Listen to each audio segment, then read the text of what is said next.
Suspend? ಏನ್ ಮಾತಾಡ್ತಿದ್ದೀರಾ?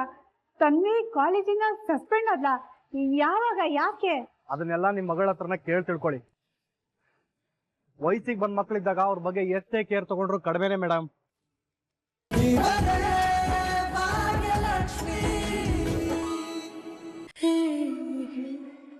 ನಮ್ಮ ತಪ್ಪು ನಮ್ಮ ಕಣ್ಣಿಗೆ ರಾಚುತ್ತಿದ್ದರೂ ಗ್ರಹಿಸದಿರಬಹುದು. ಗ್ರಹಿಸಿದ ಮೇಲೂ ಅದೇ ತಪ್ಪನ್ನು ಮುಂದುವರಿಸಿದರೆ ಕ್ಷಮೆ ಇರೋದು.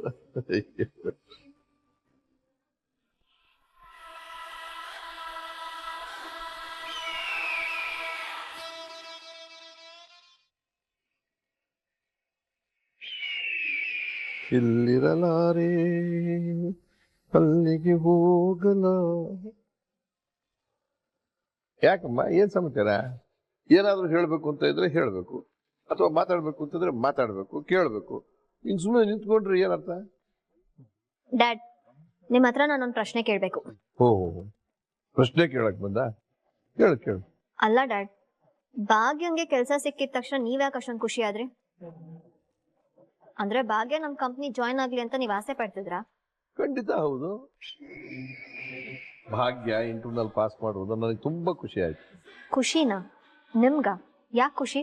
ಯಾಕೆ ಅಂದ್ರೆ ಭಾಗ್ಯ ಆ ಪೋಸ್ಟ್ಗೆ ಮೋಸ್ಟ್ ಡಿಸರ್ವಿಂಗ್ ಪರ್ಸನ್. ನಮ್ದು ಬರೀ ಬಿಸ್ನೆಸ್ ಆರ್ಗನೈಸೇಷನ್ ಅಲ್ಲಮ್ಮ, ಸೇವಾ ಸಂಸ್ಥೆಯೂ ಹೌದು. ಭಾಗ್ಯನಿಗೆ ಸೇವಾ ಮನೋಭಾವನೆ ಇದೆ. ಅಂಥವ್ರು ಯಾವುದೇ ಕಾರಣಕ್ಕೂ ಮೋಸ ಆಗೋದಕ್ಕೆ ಬಿಡೋದಿಲ್ಲ. ಮೋಸ ಆಗದೆ ಇರೋ ತರ ನೋಡ್ಕೋತಾರೆ ಸಹ. ಡ್ಯಾಡ್, ಅದು ನಮ್ಮ ಆರ್ಗನೈಸೇಷನ್. ಇಷ್ಟು ದಿನ ಏನು ಮೋಸ ಆಗಿಲ್ಲ, ಇನ್ಮೇಲೆ ಹೇಗಾಗತ್ತೆ? ಆಗುತ್ತೆ ಅಂತ ಹೇಳ್ತಿಲ್ಲಮ್ಮ. ಭಾಗ್ಯನಂತ ನಿಯತ್ತಾಗಿರೋ ಮನಸ್ಸು ನಮ್ಮ ಸಂಸ್ಥೆಗೆ ಬೇಕು ಅಂತ ಹೇಳಿದೆ. ಸಾಲದಕ್ಕೆ ಮಕ್ಕಳನ್ನ ಪ್ರೀತಿಸುವಂತ ತಾಯಿ ಹೃದಯ ಇದೆ ಆಕೆಗೆ. ವಾಟ್ ಎವರ್ ಡ್ಯಾಡ್, ನನಗಂತೂ ಅವಳು ಗ್ರೇಟ್ ಚಾಯ್ಸ್ ಅಂತ ಅನ್ನಿಸ್ತಿಲ್ಲ. ನಾನೇನೋ ಭಾಗ್ಯ ನನಗೆ ಪರಿಚಯ ಅಂತಾನೋ ನಮ್ಮ ಸಂಬಂಧಿಕರು ಅಂತಾನೋ ಅವಳು ಕೆಲಸ ಕೊಡಿಸಿಲ್ಲಮ್ಮ. ಅವಳು ತನ್ನ ಶ್ರಮದಿಂದ ಇಂಟರ್ವ್ಯೂನಲ್ಲಿ ಪಾಸ್ ಮಾಡಿ ಕೆಲಸ ತಗೊಂಡಿದ್ದಾಳೆ. ಈ ವಿಚಾರದಲ್ಲಿ ನಾನು ನೀನು ಮಾತಾಡೋದು ತಪ್ಪು.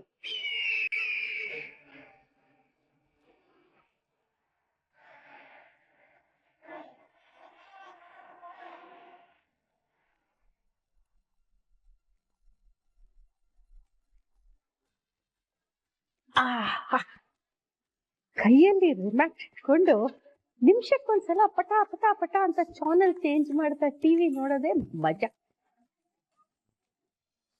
ಸರ್ ಒಂದ್ ಕೊನೆ ಪ್ರಶ್ನೆ ಹೇಳಿ. ಫ್ರೆಂಡು ಯಾವಾಗ್ಲೂ ಕೆಲ್ಸ ಬಿಸ್ನೆಸ್ ಅಂತ ಇರ್ತೀರಾ, ಮದ್ವೆ ಯಾವಾಗ ಆಗ್ತೀರಾ? ಒಳ್ಳೆ ಕ್ವಶನ್. ಅಯ್ಯ, ಇಷ್ಟೊತ್ತು ಬಿಚ್ಚಿರೋ ಛತ್ರಿ ತರ ಇಷ್ಟಗಲ ಮುಖ ಆಗಿತ್ತು. ಈ ಮದ್ವೆ ಅಂತ ಕೇಳಿದ ತಕ್ಷಣ ಅದೇನ್ ಬಾಡಿರೋ ಕೊತ್ತಂಬರಿ ಸೊಪ್ಪು ತರ ಆಗೋಯ್ತು. ಅಲ್ಲ, ವಯಸ್ಸಾದ್ಮೇಲೆ ಒಂದು ನೀರ್ ಬೇಕಾ, ಕಾಫಿ ಬೇಕಾ, ಕಷ್ಟ ಸುಖ ಮಾತಾಡಕ್ಕೆ ಎಲ್ಲದಕ್ಕೂ ಒಂದು ಹೆಣ್ಜೀವ ಬೇಕು ತಾನೆ. ಕೇಳಪ್ಪ ಸರಿಯಾಗಿ ಕ್ವಶನ್ನ. ಸದ್ಯಕ್ಕೆ ಆ ಯೋಚನೆ ಇಲ್ಲ, ಥ್ಯಾಂಕ್ ಯು. ಅಯ್ಯೋ, ಮುಗದೆ ಹೋಯ್ತಾ? ಈ ಟಿವಿನ ಹಿಂದಕ್ಕೆ ಓಡ್ಸೋಂಗಿದ್ರೆ ಚೆನ್ನಾಗಿರ್ತಿತ್ತು. ಅಯ್ಯೋ ರಾಮ, 60ಕ್ಕೆ ಮುಂಚೆನೆ ನನಗೆ ಅರಳು ಮರಳು ಅಂತೆ. ಅಲ್ಲಮ್ಮ ಕುಸ್ಮ, ನಿನ್ ಫ್ರೆಂಡಿಗೆ ಇವತ್ತು ವಿಷಯ ಮಾಡ್ಲಿಲ್ಲ ನೀನು? ಮಾಡ್ತೀನಿ. ಅಲ್ಲ, ಫೋನ್ ಮಾಡ್ಲಾ ಅಥವಾ ಮೆಸೇಜ್ ಕಳ್ಸ್ಲಾ? ಒಂದ್ ಕೆಲ್ಸ ಮಾಡ್ತೀನಿ, ಫೋನ್ ಮಾಡಿ ಫ್ರೆಂಡು ಮನೆಗ್ ಬಾ ಅಂತ ಕರಿತೀನಿ. ಮನೆಗ್ ಬಂದಾಗ ಮಾತಾಡ್ತಾ ಮಾತಾಡ್ತಾ ಮಾತಾಡ್ತಾ ಹಂಗೆ ಮದ್ವೆ ಬಗ್ಗೆ ನಾನು ವಿಚಾರ.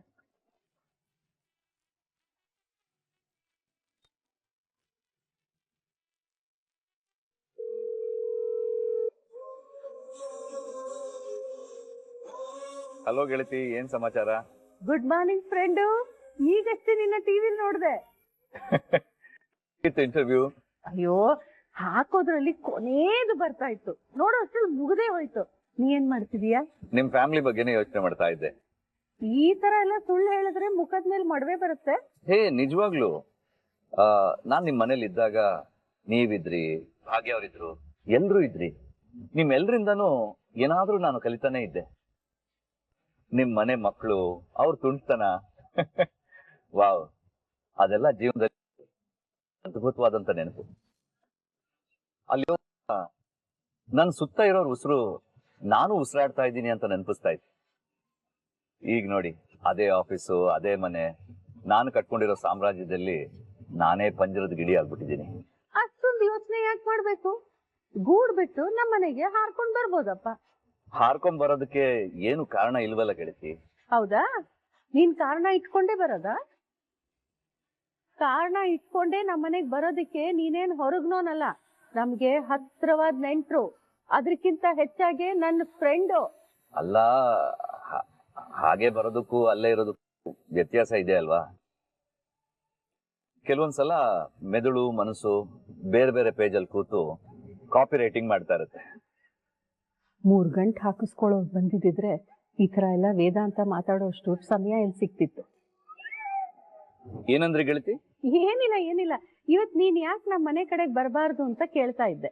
ಬರ್ಬೋದಿತ್ತು, ಆದ್ರೆ ಗೀದ್ರೆ ಎಲ್ಲ ರಾಗ ಬೇಡ. ನೀ ನಮ್ಮನೆಗ್ ಬರ್ತಿದೀಯಾ ಅಷ್ಟೇ. ಇಲ್ಲ ಗೆಳತಿ, ಸ್ವಲ್ಪ ಕೆಲಸ ಇದೆ. ನಾನ್ ನಿನ್ ಜೊತೆ ಮುಖ್ಯವಾದ ವಿಷಯ ಮಾತಾಡ್ಬೇಕಿತ್ತು. ಏನು? ನೋಡು, ಏನು ಎತ್ತ ಇಲ್ಲ ಅಂತ ಕತೆ ಕೇಳ್ತಾ ಕೂತ್ಕೊಂಡ್ರೆ ಅದೇನೋ ಮಾಡ್ತಾರಲ್ಲ ಫೋನ್ಗೆ, ಅದನ್ ಮಾಡ್ಬಿಡ್ತೀನಿ. ಏನ್ ಹೇಳೋದು? ಬ್ಲಾಕ್ ಲಿಸ್ಟ್ ಹಾಕ್ಬಿಡ್ತೀನಿ ನಿನ್ನ. ಅಯ್ಯೋ ಗೆಳತಿ, ಕೋಪ ಇಲ್ಲ, ಬೇಡ, ನಾನ್ ಬರ್ತೀನಿ. ಹಂಗ ಬಾ ದಾರಿ. ಓಕೆ ಫ್ರೆಂಡ್, ಬೇಗ ಬಾ. ಬಾಯ್.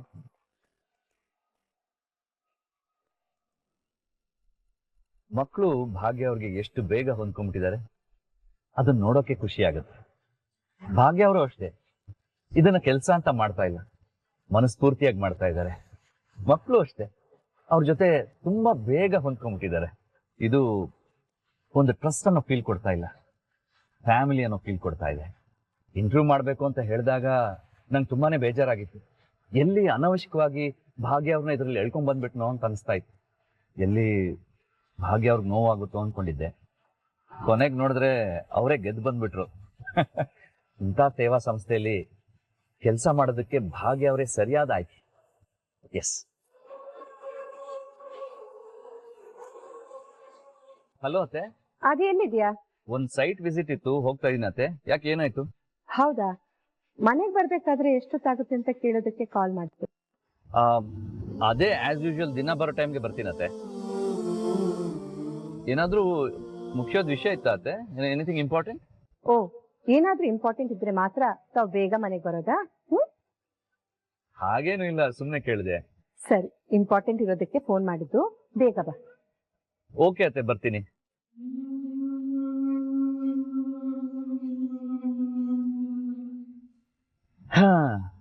ಬೆಳಗ್ಗೆ ನೋಡಿದ್ರೆ ಗೆಳತಿ ಕಾಲ್ ಮಾಡಿ ನಿನ್ನ ಹತ್ರ ಒಂದು ಮುಖ್ಯವಾದ ವಿಷಯ ಮಾತಾಡ್ಬೇಕು, ಮನೆಗ್ ಬಾ ಅಂತ ಕರೆದ್ರು.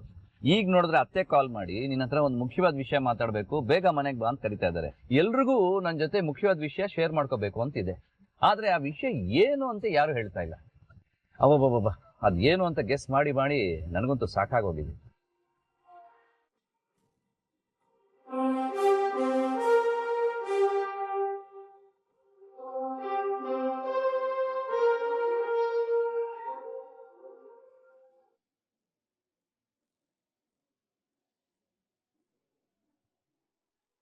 ಏನಿದು?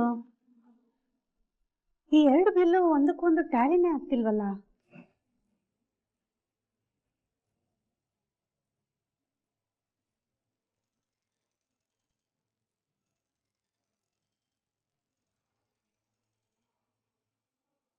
ಹಲೋ.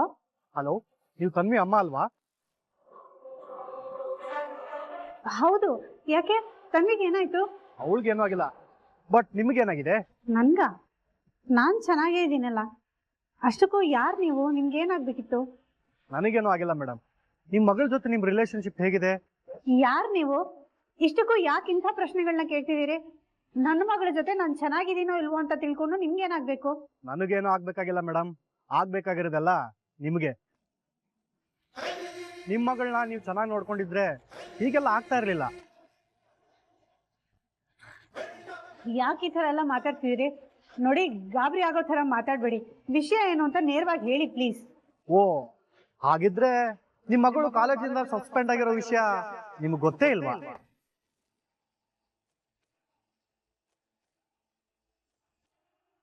ಸಸ್ಪೆಂಡ್?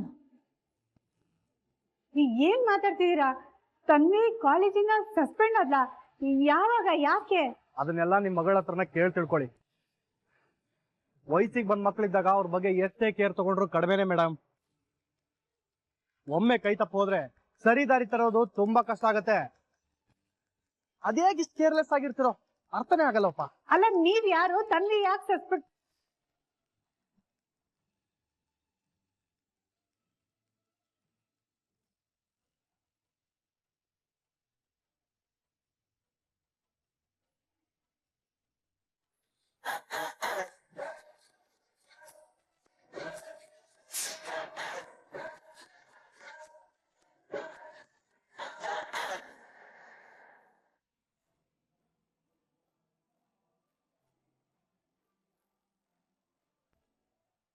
ಏನ್ ಮೇಡಮ್ ಇಷ್ಟು ಕಡಿಮೆನಾ? ನೀನ್ ಏನಾದ್ರೂ ದೇಶ ಸೇವೆ ಮಾಡಿದ್ಯಾ ಕೋಟ್ಯಾಂತರ ರೂಪಾಯಿ ದುಡ್ಡು ಕೊಡೋದಕ್ಕೆ?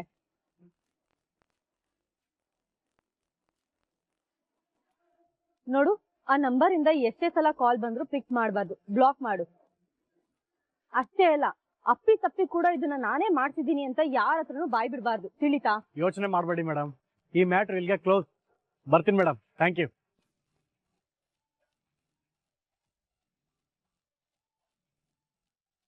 ಭಾಗ್ಯ, ಹೇಗಿತ್ತು ನನ್ ಫಸ್ಟ್ ಪಂಚ್?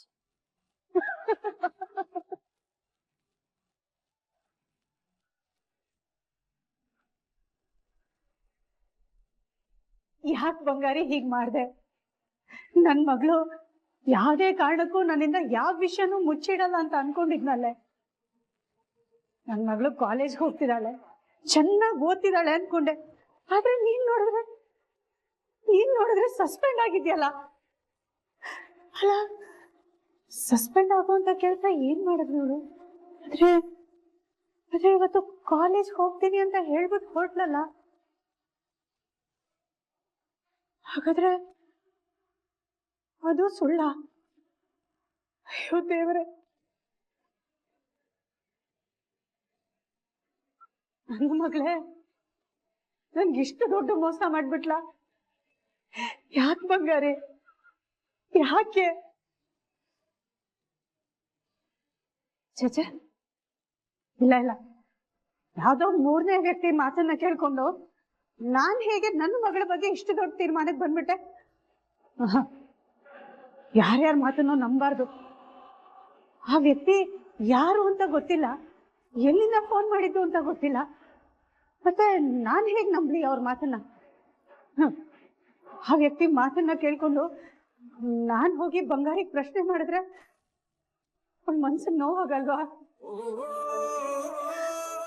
ಹಾಗಂತ ಪ್ರಶ್ನೆ ಮಾಡಿದ್ರೆ ಹೇಗಿರ್ಲಿ? ಕಾಲೇಜಿಂದ ಸಸ್ಪೆಂಡ್ ಆಗಿದ್ದಾಳೆ ಅಂದ್ರೆ ಅದೇನ್ ಸಣ್ಣ ವಿಷಯ ಅಲ್ಲ ಅಲ್ವಾ? ದೊಡ್ಡ ವಿಷಯನೇ ಇರ್ಬೋದು. ಕಾರಣ ಏನು ಅಂತ ತಿಳ್ಕೊಳ್ಳೋವರೆಗೂ ಮನ್ಸಿಗೆ ನೆಮ್ಮದಿ ಇಲ್ಲ.